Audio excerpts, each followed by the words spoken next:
Hello and welcome to Bakerstreet.coasters. So today we're going to be talking about the essential things that Merlin Parks do not have, but they definitely need.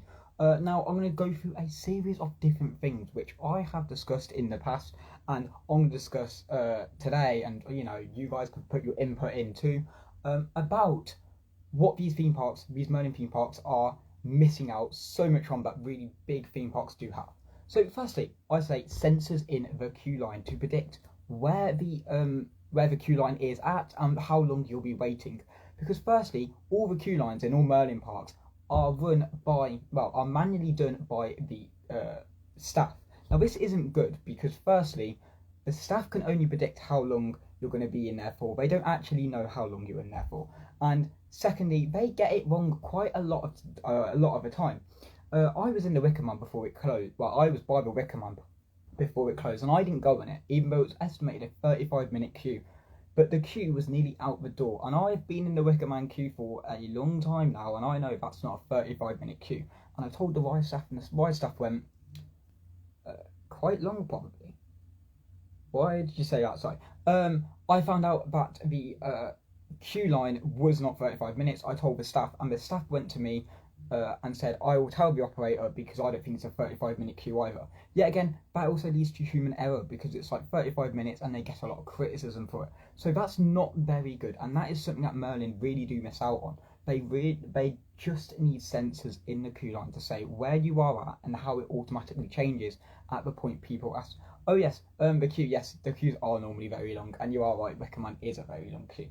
But yeah, having human predictions is just one thing, but having it correct or in a style of correctness is another. And I'd more prefer the correct side because you know roughly how long each roller coaster is going to be. It benefits, and it really does lengthen the day for a person, because being stuck in a queue really shortens the day just for queuing for one ride, whereas you can be doing others which have been overestimated and have actually got a smaller queue. It's not very beneficial. So having sensors in the queue is a really good thing. Now, many of you may be saying, oh, well, what happens if the sensors get ruined? Oh, do I have to keep up the sensors? Are they always going to be on? Is there technical faults? I also agree, Merlins have a really long queue. I agree. I mean, Merlin Parks are known for having huge queues. If you go to, I remember, now I did go straight a manor this year, and literally at the start, it was quiet, and it's been dead the whole time. I got on the wave twice, and they went on every single roller coaster twice in one day. That is how quiet it was. Not quite sure why that is. It's not a family park. But yet again, when you go to Merlin, I'm not quite sure what they do in their parks, but they definitely overcrowd. And I found this out like 2 years ago, last year at Scarefest. The queue for Daz Black and queuing for him was awful. It was out of the door. It was like, you know, a Spimble. I've already said this, but Spimble, get out, huh? Where Spimble Wizard is, it's literally going all the way back from the lake to Catania Canyon or something like that. It was huge, and it was like 5 hours just to meet someone. I also went to Drayton Manor, and the wave had the longest queue, and we got there as soon as the park opened. Yes, so I'm pretty sure on Roller Coaster Day, which was like the 16th of August or whatever it was, that had like a 90-minute queue. Now I've heard that that ride is only on one car. Now that's not very good because firstly, it is a 2-car ride. The ride operations are really slow, and the fast track queue really does speed up. That's another thing I dislike in the whole park, and especially Merlin Parks. I hate it in all parks, is the fast track queue. If you're going to pay for fast track, you're just putting in another queue to fill up the ride car, and that's not good, and that's not fair on everyone. Now, I know many different theme parks around the world, they don't like fast tracks, and when they do fast tracks, it's like very limited for what you can buy. For example, we have disability, we have wrap passes, we have another pass, I don't know, something but baggage and stuff like that. And then you have the fast track, and on there just like, that's 4 queues ready, and then adding the main essential queue on is 5, and the main essential queue is normally the biggest. What they used to do last year is used to go 1 car for the fast track people and 1 car for the ride people. Now I don't like that either, because you're just filling up 1 car for 1 queue and another car for 1 huge queue, and I'm like, that's not good. And they do that on 13 as well. 13 is atrocious. Firstly, the cars are too small. Secondly, the ride throughput is awful. Like how many people can ride per hour is just awful. Now I don't like that, and I don't think it's a very good thing. Having it on a ride that's got high capacity, it's just not good. So yeah, like I said, sensors in the queue line is very good. It takes away the overestimated thing. Oh yeah, I went to try it. What was I saying? Yeah, it takes away the overestimate. It really does lengthen someone's day because you don't have to queue in a theme park, which is like you don't have to queue for a ride, which is like so low, and it's just beneficial, you know, like having a queue you can actually go, this is how long I'm actually going to wait for. Getting it right is just good. If they do get broke, if the sensors do get broke, then it is Merlin's upkeep of just upkeeping them, because if they don't, then clearly there's going to be an issue and they're going to go back to their normal ways. Not saying this will happen, but you know, it would be very cool to see sensors in the queue. We also have another thing in the queue. Ellie Corp says, at Alton Towers, when I went on 13, I have been queuing for nearly an hour, and then it broke down and wasn't working again for nearly an hour. That is atrocious. So I remember this. I have a similar experience with you. Instead, I waited in the queue for 3 hours for this ride, and then found out it literally closed completely for the whole day.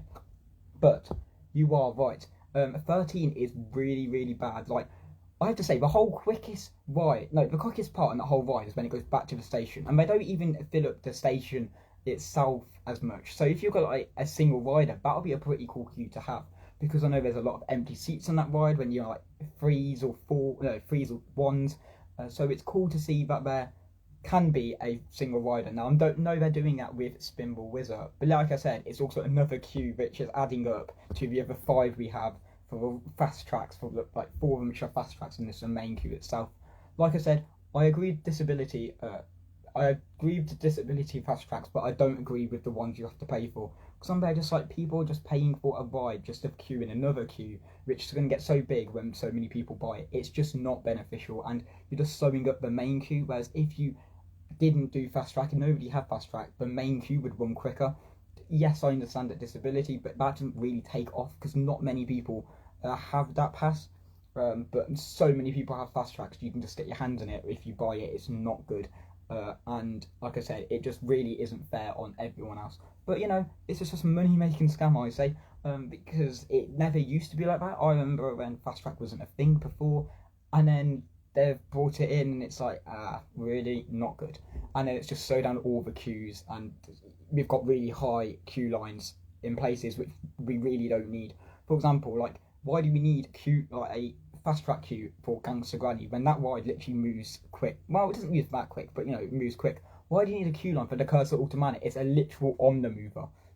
Learning is a whole massive money making scam. I agree. It is one of the big corporates which do feed off money. But again, most corporates do. So, anyways, that was sensors in queue. Now, talking about queue lines, we also think that water should be in the queue lines. So, what I have found is that Merlin Parks have had different queue lines, even at Warwick Castle. So, I went to Warwick Castle today. They had different queue lines. No, they have they have water stations around everywhere. Now, that is cool because, firstly, water is an essential thing in the UK.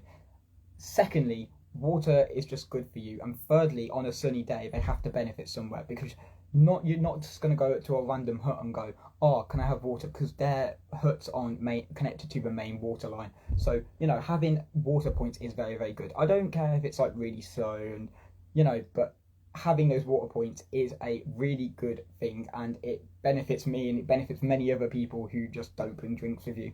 Like, you can drink this, buy one of these, drink this, and just fill it up with water all the time. It's just beneficial. Now, what isn't beneficial is that bees have got really limited capacity, and they're limited around the park. So I know that Alton Towers and Chessington, they have some in like some really ridiculous places where you can barely find them. I know that's to stop people from going around and going, I'm going to use your water, ha ha ha, money, money, money. But no, I understand that, but at the same time, if you're in a queue line for so long, and this goes back to my huge queue line thing, if you're in a queue line for so long and don't have water left, that's really bad for you. It's safety issues. I love how they put up, do you see someone queue jumping or something like that, and they've put up those barcodes around, but I'm there just like, yeah, but what about the health of the person?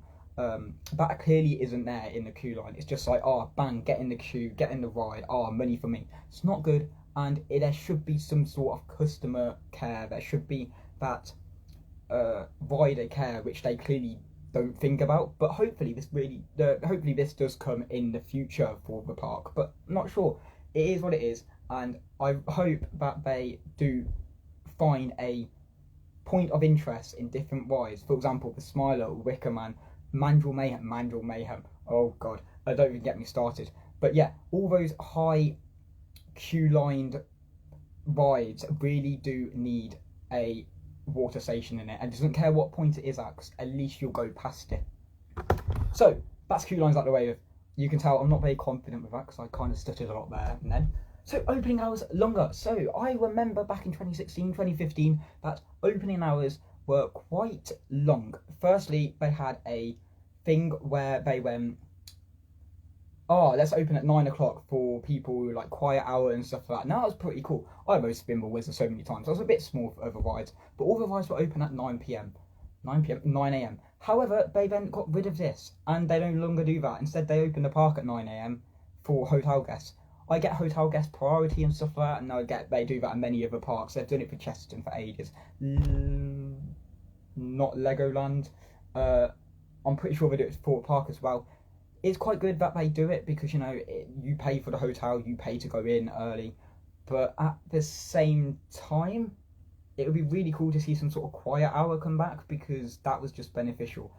But then that would mean you have to close the gates at 9 and open them at 10, and that wasn't also beneficial because loads of people were waiting outside and the entrances, and, you know, it gets really crowded out there and then they lose control. So it's really cool that they get people in the park now, though, because, you know, everyone gets a fair opportunity to go and queue up for rides before they open.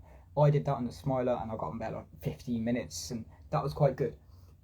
Now, one thing I also hate is the fact that they don't test their rides before, so you're there standing in a queue, expecting this ride to be open. You then look out, and the first thing you see is this ride is not going to be open, even though you've queued. Not good, not a process to be applied by, and I definitely agree that they should test the rides way before they actually open them, because if it's not open, you're literally wasting people's time in queuing for a ride that's not going to be open. But yet again, I also know that people do queue, even though it's not going to be open. They get told to get sent, well, they get told to sent away, and they don't. They literally stay there. Not quite sure why you do that. Why would you pay for a ticket? I'm not sure. But, you know, that's just people in general. Now, like I said, opening hours are longer, and it would be also cool to see a 365-day park. Now, none of Merlin Parks are 365, and when we've got Universal coming, as we know, all Universals are 365 days. Now, I know this doesn't work in the UK as much, because you've got the weather and the time zones, and the weather is a huge problem, because you've got rain, snow, no, not much snow, but actually, there is some snow, sun, and then rain again, cloudy, hail, storms, more snow. But basically, you've got like a huge weather issue in the UK, and I get why these roller coasters can't operate 365 days a year. They do that in maintenance, and I know they do that in other parks, but they get better weather than us. We just get like a mix of everything. We're just like every country's weather put together, and, you know, it would be really cool to see if they can adapt around that, like having more coverings over rides and everything. I mean, firstly, that'll just keep the user dry. Secondly, who doesn't like covers? Who doesn't like being undercover? I mean, yeah, can you? For example, like the Smiler. I wouldn't like a cover over the Smiler queue line, because you won't see the ride. You wouldn't like a queue over Mandrill Mayhem, because you won't actually see the ride.